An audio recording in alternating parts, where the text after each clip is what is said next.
ఈ ఎన్నికల్లో జగన్ దుర్మార్గ పాలనకు చరమగీతం పాడాలని విశాఖ నార్త్ ఉమ్మడి అభ్యర్థి బీజేపీ నేత విష్ణుకుమార్ రాజు పిలుపునిచ్చారు.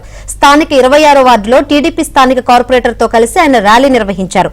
ఉమ్మడి అభ్యర్థిగా ఈ ప్రాంతంలో గతంలో అనేక సేవలు చేశానని, ప్రజలు కూటమి అభ్యర్థిగా తనను గెలిపించాలని విజ్ఞప్తి చేశారు. ఈ ర్యాలీలో భారీ సంఖ్యలో జనసేన, టీడీపీ, బీజేపీ నేతలు ఈ కార్యక్రమంలో పాల్గొన్నారు.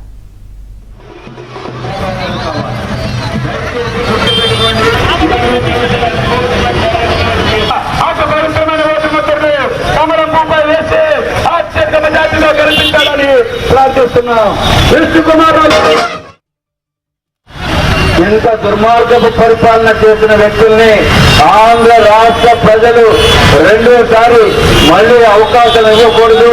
ఆయన అడిగిన అవకాశం ఒకే ఒక్క అవకాశం అన్నాడు. ఇచ్చిన తర్వాత ఆయన దుర్మార్గ పరిపాలన అంతా మన ప్రజలు చూశారు. కాబట్టి ఎట్టి పరిస్థితులని ఉమ్మడి అభ్యర్థుల్ని గెలిపించవలసిందిగా కోరుతున్నా. జగన్మోహన్ రెడ్డి గారు కనుక మళ్ళీ ముఖ్యమంత్రి అయితే ఈ రాష్ట్రం సర్వనాశనం అయిపోవటం అనేది ఖాయం.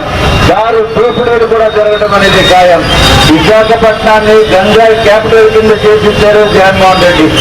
ఎక్కడ గంజాయి దొరికినా దాని మూలాలు మాత్రమో విశాఖపట్నం నుంచి వస్తున్నాయి.